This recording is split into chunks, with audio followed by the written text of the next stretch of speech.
अच्छा बेटा, आज की क्लास में मैं रिवलेशन ऑफ कुरान से रिलेटेड कुछ सवालात करवा रहा हूँ, जिसमें एक सवाल है अक्टूबर नवंबर 2018 का।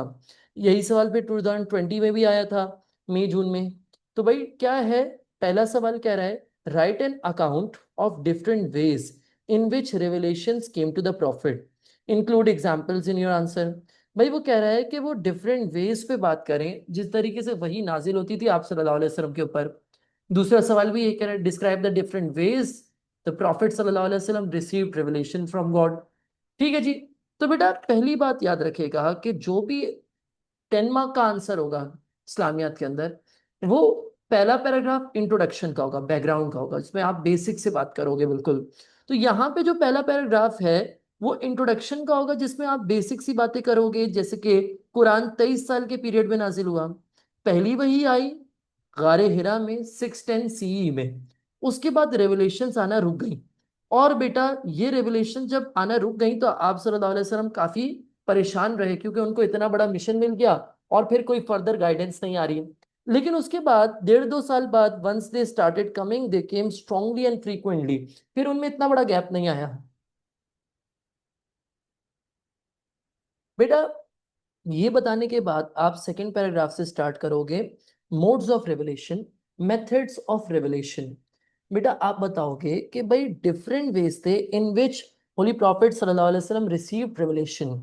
भाई पहला reward, sometimes the angel would come in the form of a man. बेटा किसी भी अननोन रूप में एक साहब एक नॉर्मल इंसान की शक्ल में हजरत जिब्राइल अलैहिस्सलाम आया करते थे। जिसमें मैं एक मिसाल दे रहा हूँ हदीस जिब्रील की।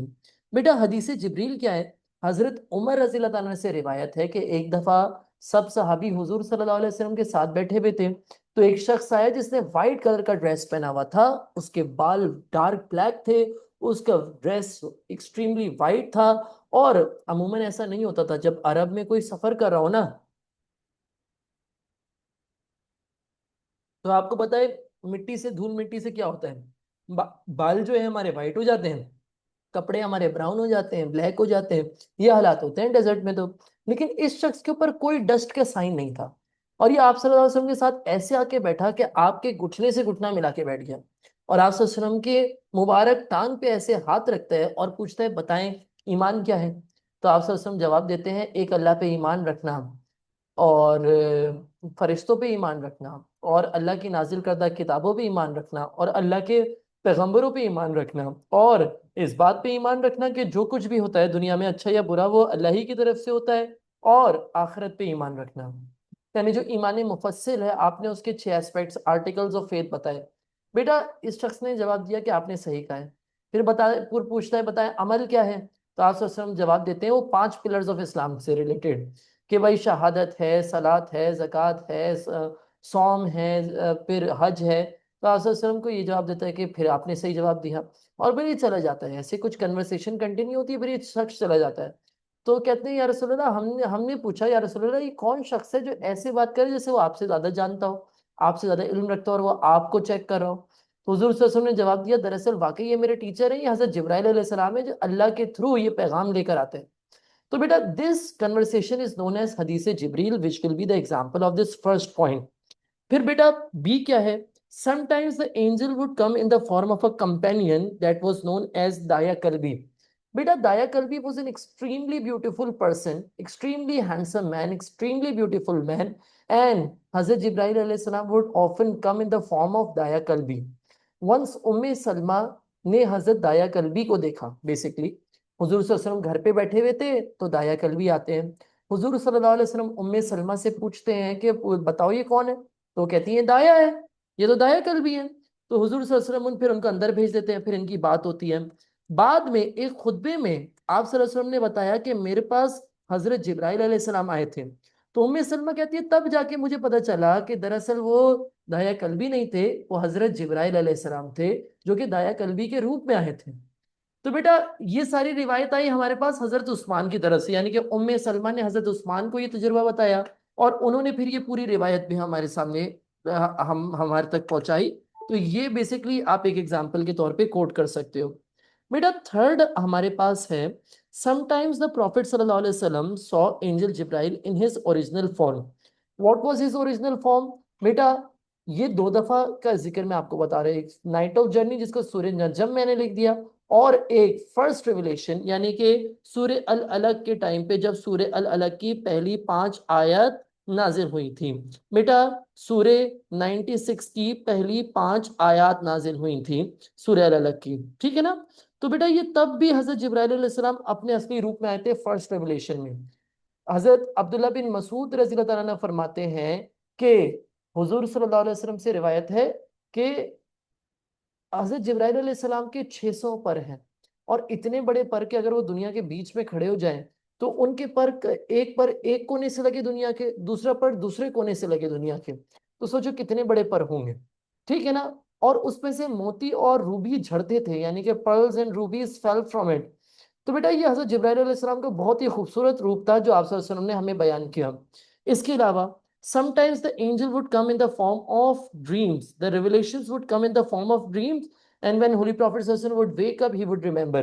जैसे कि जब सूर्य नास नाजिल हुई आप सल्लल्लाहु अलैहि वसल्लम सो रहे थे, और बेटा दो फरिश्ते बैठ गए आप सल्लल्लाहु अलैहि वसल्लम के, एक सिराने बैठ गया, एक पाँव की तरफ बैठ गया, और वो पूरी बात करते हैं, और आप सल्लल्लाहु अलैहि वसल्लम जब उठते हैं तो आप सल्लल्लाहु अलैहि वसल्लम के दिल में सूर्य नास और सूर्य फलक थी। ये बेसिकली तब नाजिल हुई थी जब आप सल्लल्लाहु अलैहि वसल्लम पे काला जादू करवा दिया गया था, तो उसके तोड़ के तौर पे सूर्य नास और सूर्य फलक नाजिल हुई थी। बेटा उसके अलावा अच्छा देखो, मैंने अभी ABCD पढ़ा दी, ये जो पहली 4 मोड्स ऑफ रेवलेशन है, इनके अंदर आप सल्लल्लाहु अलैहि वसल्लम को कोई तकलीफ नहीं हो रही, कोई टेंशन नहीं हो रही, कोई परेशानी नहीं हो रही। लेकिन अब जो मैं आपको मोड्स ऑफ रेवलेशन पढ़ाने जा रहा हूँ, इसमें मोस्ट ऑफ द टाइम्स आप सल्लल्लाहु अलैहि वसल्लम को कोई तकलीफ होगी, कोई ऐसा डिफरेंट सेंसेशन होगा जो आपकी बर्दाश्त से बाहर होगा। जैसे कि sometimes the revelations would come as the ringing of bell। Holy Prophet sallallahu alaihi wasallam फरमाते हैं sometimes the angel would come in the form of a man and talk to me and I remember from what he said, and sometimes they would come, the revelations would come in the form of ringing of a bell, and that was the hardest on me। बेटा ऐसे जैसे आप सब बैठे हुए और कोई जोरदार घंटा कोई कान में बजा रहा हो, तो सोचो कि मैं स्कूल की बेल होती है ना, टंग टंग टंग ऐसे जोर जोर बजती है, मैं आपके कान में बजा रहा हूँ, तो सोचो क्या होगा। आप तो ऐसे सर पकड़ के बैठ जाओगे कि भाई पता नहीं क्या चल रहा है, ठीक है। और आप ससुर भी इसी तरीके से बैठ जाया करते थे, आपके सर में डेफिनेटली कानों में दर्द होता होगा। और जब वो स्टेट ओवर होता था, एक पैगाम आप ससुर के दिल में होता था जो कि अल्लाह की वही होती थी। So this is how the revelations came, and holy prophet सल्लल्लाहु अलैहि वसल्लम tells us that was the ringing of bell was the hardest state in which holy prophet सल्लल्लाहु अलैहि वसल्लम received revelation। इसके अलावा बेटा sometimes his body weight would increase, कभी कभार हुजूर सल्लल्लाहु अलैहि वसल्लम का जिस्म का जो वजन था वो बहुत ज्यादा बढ़ जाया करता था। जैसे कि जब सूरह माइदा नाजिल हुई तो आप सल्लल्लाहु अलैहि वसल्लम एक कैमल को राइड कर रहे थे, और वो इतना वजन आप सल्लल्लाहु अलैहि वसल्लम का बढ़ गया that camel could not withstand the weight of holy prophet सल्लल्लाहु अलैहि वसल्लम, वो कैमल झुक गया। और इस सूरह की रेवलेशन के बारे में अल्लाह ताला कुरान की 73rd सूरत की 5th आयत में जिक्र करते हैं कि we sent upon you a heavy speech, a mighty speech, आप पे एक बड़ा भारी पैगाम नाजिल किया। तो बेटा ये अल्लाह ताला दूसरी आयत में भी कंफर्म कर रहे हैं कि भाई जब रेवलेशंस आती थी कभी कभार तो वो बहुत हैवी स्पीच होती थी। सोचो अल्लाह का पैगाम किसी के दिल में नाजिल हो रहा है डायरेक्टली, तो जाहिर सी बात है कि बॉडी वेट तो बढ़ेगा ना, का उसका वजन तो होगा। बेटा एक और किस्सा ये है कि हजरत जैद बिन हारिस ऐसे बैठे हुए थे, हुजूर के अडॉप्टेड सन जो थे वो ऐसे बैठे हुए थे जैसे दस्तरखान पे बैठते हैं ना बेटा, और हुजूर की टांग मुबारक ऊपर थी और हजरत जैद की नीचे थी। हजरत जैद कहते हैं इस टाइम आप सल्लल्लाहु अलैहि वसल्लम में वही नाजिल हो गई, और आपका बॉडी वेट इतना ज्यादा बढ़ गया that he felt, Zaid felt that his leg would crush under the leg of Holy Prophet सल्लल्लाहु अलैहि वसल्लम। ठीक है जी। इसके अलावा बेटा कभी कभार आप सल्लल्लाहु अलैहि वसल्लम को एक्सट्रीम सर्दी के अंदर स्वेटिंग होती थी, ठीक है, और कभी कभार आप सल्लल्लाहु अलैहि वसल्लम को एक्सट्रीम गर्मी के अंदर भी शिवरिंग होती थी, आप सल्लल्लाहु अलैहि वसल्लम को सर्दी लगती है। यहाँ पे हजरत आयशा की जो वर्ड्स है वो आप रेफरेंस के तौर पे दे सकते हो। हजरत आयशा ने फरमाया I saw revelations came upon him in the severest cold, severe cold में मैंने देखा कि वही नाजिल हो रही है, and perspiration ran down from his forehead, और आप सल्लल्लाहु अलैहि वसल्लम के माथे से पसीने बह रहे होते थे। ठीक है जी। तो ये एक और स्टेट था बेटा। इसके अलावा एक दफा ऐसा है कि अल्लाह सुब्हान ताला से आप सल्लल्लाहु अलैहि वसल्लम की डायरेक्ट मुलाकात हुई, और वहां पे डायरेक्ट रिवलेशन आई, यानी कि हजरत जिब्राइल अलैहिस्सलाम, ये कोई और मीडियम नहीं था उसमें। जैसे कि आप सल्लल्लाहु अलैहि वसल्लम जर्नी ऑफ मेराज पे जाते हैं, तो बेटा अल्लाह से आप सल्लल्लाहु अलैहि वसल्लम हम कलाम होते हैं, बात करते हैं, और इस टाइम पे कुरान की सबसे तवील सूरह सूरह बकरा सूरह सेकंड सूरह की आखिरी जो दो आयत थी, लास्ट वर्सेस थी, वो मेराज की जर्नी पे रिवील हुई जब आप सल्लल्लाहु अलैहि वसल्लम ने अल्लाह से डायरेक्ट कम्युनिकेट किया। ये तमाम तर मोड्स ऑफ रेवलेशन को हमने कवर कर लिया। अब बेटा लास्ट पैराग्राफ है जो कि कंक्लूडिंग पैराग्राफ होगा, कंक्लूजन होगा, जिसमें आप क्या बताओगे? That the revelations were not in the control of holy prophet सल्लल्लाहु अलैहि वसल्लम। He did not have an idea when and when they were coming, but they were safeguarded by Allah. ये अल्लाह की मर्जी होती थी कि आप सल्लल्लाहु अलैहि वसल्लम के दिल में वो महफूज रहे। ठीक है। और बेटा आप सल्लल्लाहु अलैहि वसल्लम को नहीं मालूम था कि कब और कहाँ कौन सी वही नाजिल होगी, बल्कि सूरह अल्लाह की मर्जी के मुताबिक, कंडीशंस के मुताबिक नाजिल होती थी। सब नहीं बात। फॉर एग्जाम्पल, जब अल्लाह के बारे में लोगों ने क्वेश्चन किए कि भाई अल्लाह क्या है, कौन है, कैसा है, तो अल्लाह ताला ने सूरह इखलास नाजिल कर दी। तो ये वक्त की जरूरत के मुताबिक नाजिल होती थी। जैसे कि जब लोगों ने पूछा बताएं अल्लाह कौन है, कैसे दिखता है, क्या चीज है अल्लाह, तो अल्लाह ताला ने कहा कुल हु अल्लाहु अहद, कह दो अल्लाह एक है। Say he is Allah the one and only, Allah the eternal, the absolute. He does not beget nor is he begotten and there is none like unto him. अल्लाह जैसा कोई है ही नहीं कि आप उसको कंपेयर कर सके, आप उसको समझ सके कि अल्लाह कैसा है। ठीक है जी। तो ये ए पार्ट था। अब जब ये ए पार्ट आया तो बी पार्ट क्या आया बेटा? बी पार्ट आया, why do you think revelations was sent to someone who could not read और राइट? आपके ख्याल में एक उम्मी प्रॉफिट क्यों चुना आप सल्लल्लाहु अलैहि वसल्लम को? क्यों चुना जबकि वो उम्मी थे, वो पढ़ना लिखना नहीं जानते थे? बेटा इसकी बहुत सारी वजूहात थी। पहली बात तो it was to prove